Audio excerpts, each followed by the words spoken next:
ನಮಸ್ಕಾರ ಸ್ನೇಹಿತರೆ, ನನ್ನ ಚಾನಲ್ಗೆ ಸ್ವಾಗತ.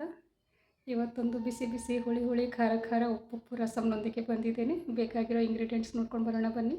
ನಾನಿಲ್ಲಿ ಸ್ವಲ್ಪ ಮೆಣಸು, ಜೀರಿಗೆ, ಕೊತ್ತಂಬರಿ ಬೀಜ, ಹಸಿಮೆಣಸಿನ್ಕಾಯಿ, ಕೊತ್ತಂಬರಿ ಸೊಪ್ಪು, ಒಂದು ಚೂರು ಹಸಿ ತೆಂಗಿನಕಾಯಿ, ಕರಿಬೇವಿನ ಸೊಪ್ಪನ್ನ ತೊಗೊಂಡ್ಬಿಟ್ಟು ಇದನ್ನು ನುಣ್ಣಗೆ ರುಬ್ಕೊಂಡು ಬಂದಿದ್ದೀನಿ. ಒಂದೇ ಸರಿ ಒಗ್ಗರಣೆ ಇಡೋಣ. ಅದನ್ನು ರುಬ್ಕೊಂಡು ಬಂದಿದ್ದೀನಿ ಸ್ನೇಹಿತರೆ. ನಾನಿಲ್ಲಿ 2 ಸ್ಪೂನಷ್ಟು ಒಳ್ಳೆಣ್ಣೆ ಹಾಕಿದ್ದೀನಿ, ಅಂದರೆ ಅಡುಗೆ ಎಣ್ಣೆನ ಹಾಕಿದ್ದೀನಿ ಒಗ್ಗರಣೆಗೆ.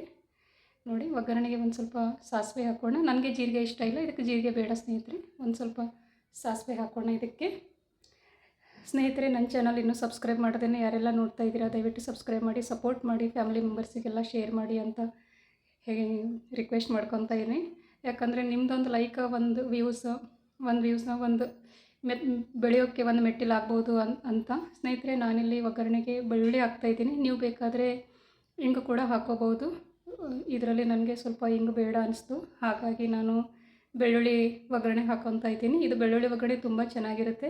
ನೋಡಿ, ಇದನ್ನು ನುಣ್ಣಗೆ ರುಬ್ಕೊಂಡು ಬಂದಿದ್ದೀನಲ್ಲ, ನಾನು ನಿಮಗೆ ತೋರಿಸಿರೋ ಇಂಗ್ರೀಡಿಯೆಂಟ್ಸ್ ಅಂದರೆ ಸಾಮಗ್ರಿಗಳೆಲ್ಲನೂ ಅದನ್ನು ಒಗ್ಗರಣೆಯಲ್ಲಿ ಸೇರಿಸ್ಬಿಟ್ಟು ಚೆನ್ನಾಗಿ ಹಸಿ ವಾಸನೆ ಹೋಗೋವರೆಗೂ ಹುರಿಬೇಕು ಸ್ನೇಹಿತರೆ. ತುಂಬ ಅಂದರೆ ತುಂಬ ಚೆನ್ನಾಗಿರುತ್ತೆ. ಬಿಸಿ ಬಿಸಿ ಅನ್ನದೊಟ್ಟಿಗೆ ಊಟ ಮಾಡಿದ್ರೆ ಒಂದಿಷ್ಟು 4 ತುತ್ತು ಜಾಸ್ತಿನೇ ಊಟ ಆಗುತ್ತೆ, ಊಟ ಸೇರುತ್ತೆ. ಸ್ವಲ್ಪ ಮೈಕೈ ನೋವು, ಜ್ವರ, ತಲೆನೋವು ಎಲ್ಲ ಇದ್ದರೂ ಕೂಡ ಅದು ವಾಸಿ ಆಗುತ್ತೆ. ಬಿಸಿ ಬಿಸಿಯಾಗಿರುತ್ತಲ್ವ, ಕಾಳು ಮೆಣಸು ಎಲ್ಲ ಇರೋದ್ರಿಂದ ಒಂದು ಸ್ವಲ್ಪ ರಿಲೀಫ್ ಆಗುತ್ತೆ. ತಲೆನೋವು, ಕೆಮ್ಮು, ನೆಗಡಿ ಕೆಮ್ಮಂಥದ್ದು ಏನೂ ಇರೋದಿಲ್ಲ. ಕುಡಿನೂಬಹುದು, ಹಾಗೆಯೇ ಅನ್ನದೊಟ್ಟಿಗೂ ಕೂಡ ಊಟ ಮಾಡಬಹುದು. ಇದು ಒಂದು ಸ್ವಲ್ಪ ಎಣ್ಣೆಯಲ್ಲಿ ಬೆಂದ್ಕೊಂಡಿದೆ. ಇವಾಗ ಇದಕ್ಕೆ ಸ್ವಲ್ಪ ಅರಿಶಿನ ಸೇರಿಸೋಣ ಸ್ನೇಹಿತರೆ. ಇದು ಕಲರ್ ಹಸಿರು ಕಲರ್ ಆಗಿರೋದ್ರಿಂದ ಇದಕ್ಕೆ ಕೆಂಪುದು ಏನು ಬಳಸ್ತಾ ಇಲ್ಲ ನಾನು. ನೀವು ಕೆಂಪು ಮೆಣಸಿನ್ಕಾಯಿ ಎಲ್ಲ ಏನು ಹಾಕೋಕ್ಕೆ ಹೋಗಬೇಡಿ. ಇದರಲ್ಲಿ ಯಾವುದೋ ಸ್ಕಿಪ್ ಕೂಡ ಮಾಡೋಕ್ಕೆ ಹೋಗಬೇಡಿ. ಇದು ಹುಣಸೆ ಹಣ್ಣನ್ನು ನೆನೆಸಿಟ್ಟಿದ್ದೆ ನಾನು ಮೊದಲೇ. ಹುಣಸೆ ಹಣ್ಣು ಬೇಕು ಸ್ನೇಹಿತರೆ. ಒಂದು ಸ್ವಲ್ಪ ಹುಳಿನ ಮುಂದಾಗಿನೇ ಹಾಕ್ಕೊಳ್ಳಿ, ಹುಳಿ ಇದ್ರೇ ಚೆನ್ನಾಗಿರುತ್ತೆ. ಹಾಗಂತ ಎದೆಯವರಷ್ಟು ಹುಳಿ ಮಾತ್ರ ಹಾಕ್ಕೊಳ್ಳೋಕೆ ಹೋಗಬೇಡಿ. ಅವ್ರವ್ರು ನಿಮ್ಮದು ಆರೋಗ್ಯ ನೋಡಿಕೊಂಡು, ರುಚಿಗೆ ನೋಡಿಕೊಂಡು ಹಾಕ್ಕೊಳ್ಳಿ. ರುಚಿಗೆ ತಕ್ಕಷ್ಟು ಉಪ್ಪು ಬೆರೆಸ್ತಾ ಇದ್ದೀನಿ.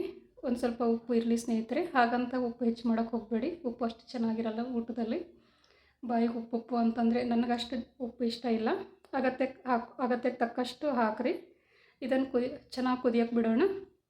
ಇವಾಗ ಚೆನ್ನಾಗಿ ಕುದೀತಾ ಇದೆ ನೋಡಿ ಸ್ನೇಹಿತರೆ, ಎಷ್ಟು ಚೆನ್ನಾಗಿ ಕಾಣಿಸ್ತಿದೆ ಅಲ್ವಾ. ತುಂಬ ಅಂದರೆ ತುಂಬ ಚೆನ್ನಾಗಿದೆ. ನಾಲ್ಗೆ ರುಚಿ ಕಟ್ಟರೂ ಕೂಡ ಒಳ್ಳೆ ರುಚಿ ಬರುತ್ತೆ. ಹೊಟ್ಟೆ ತುಂಬ ಊಟ ಮಾಡಬಹುದು. ಒಂದು 15-20 ನಿಮಿಷದಲ್ಲೆಲ್ಲ ಆಗೋಗಿಬಿಡುತ್ತೆ. ಮೊದಲೇ ಬೇಳೆ ಚೆನ್ನಾಗಿ ಬೇಯಿಸಿ ಎತ್ತಿಟ್ಕೊಂಡು ಬಿಡಬೇಕು. ಆ ಬೇಳೆ ಕೂಡ ಬೇಳೆನೂ ಮಿಕ್ಸರಿಗೆ ಹಾಕ್ಕೊಂಡು ರುಬ್ಕೊಂಡು ಬರಬೇಕು ಸ್ನೇಹಿತರೆ. ಆ ವಿಡಿಯೋ ಸ್ಕಿಪ್ ಆಗಿದೆ. ಬೇಳೆ ಮಿಕ್ಸರಿಗೆ ಹಾಕ್ಕೊಳ್ಬೇಕು, ಚೆನ್ನಾಗಿ ಮೆತ್ತ ಕುದಿಸ್ಬಿಟ್ಟು. ನೋಡಿ, ನಾನಿಲ್ಲಿ ಅನ್ನಕ್ಕಿಟ್ಟಿದ್ದೇನೆ. ಕುಕ್ಕರ್ ಲಿಡ್ನ ಬೇಳೆ ಕುದಿಸಿರೋದಿತ್ತು, ಅದು ಹಾಕಿ ಕಾಣಿಸ್ತಾ ಇದೆ ನೋಡಿ. ಬಿಸಿ ಅನ್ನ ರೆಡಿಯಾಗಿದೆ. ಇವಾಗ ಬಿಸಿ ಬಿಸಿ ಅನ್ನಕ್ಕೆ ಬಿಸಿ ಬಿಸಿ ಖಾರ ಖಾರ ಹುಳಿ ಹುಳಿ ಆಗಿರೋ ಸಾರು ತುಂಬ ಅಂದರೆ ತುಂಬ ಚೆನ್ನಾಗಿರುತ್ತೆ. ನಮ್ಮ ಕಲಬುರಗಿ ಜಿಲ್ಲೆಯಲ್ಲಿ ಎಲ್ಲ ಅಡುಗೆನೂ ಸ್ವಲ್ಪ ಸ್ಟ್ರಾಂಗ್ ಆಗಿಯೇ ಇರುತ್ತೆ. ಹುಳಿ ಅಂತೂ ಮುಂದಾಗಿಯೇ ಇರುತ್ತೆ. ಎಷ್ಟು ಚೆನ್ನಾಗಿದೆ ಅಲ್ವಾ. ಈ ರೆಸಿಪಿನ ನೀವು ಒಂದು ಸರಿ ಟ್ರೈ ಮಾಡಿ, ಪ್ರಯತ್ನ ಎಲ್ಲ ಮಾಡಿ ನೋಡಿ. ಖಂಡಿತವಾಗ್ಲೂ ಇಷ್ಟ ಆಗುತ್ತೆ. ಹೇಗೆ ಬಂದಿದೆ ಅಂತ ಕಮೆಂಟ್ ಮಾಡಿ. ನಿಮ್ಮದೊಂದು ವ್ಯೂಸ ಒಂದು ಮೆಚ್ಚುಗೆ ಇರಲಿ ಸ್ನೇಹಿತರೆ. ಪದೇ ಪದೇ ಹೇಳ್ತೀನಿ ಅಂತ ಇವಳೇನು ಅಂತ ಅಂದ್ಕೊಳ್ಳೋಕೆ ಹೋಗಬೇಡಿ.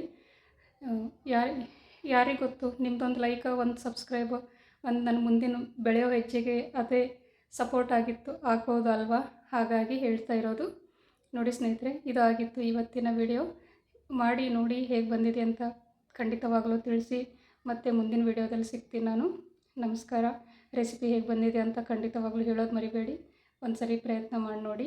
ಒಂದು 15-20 ನಿಮಿಷ ಸಮಯ ಕೊಟ್ಟರೆ ಆಗೋಗ್ಬಿಡುತ್ತೆ. ಇದಕ್ಕೆ ಕೊತ್ತಂಬರಿ ಸೊಪ್ಪು ಸೇರಿಸೋದ್ರಿಂದ ಒಳ್ಳೆ ಪರಿಮಳ ಇದೆ. ತುಂಬ ಅಂದರೆ ತುಂಬ ಚೆನ್ನಾಗಿದೆ ಸ್ನೇಹಿತರೆ. ಮುಂದಿನ ರೆಸಿಪಿನಲ್ಲಿ ಸಿಗ್ತೀನಿ. ನಮಸ್ಕಾರ, ಬಾಯ್.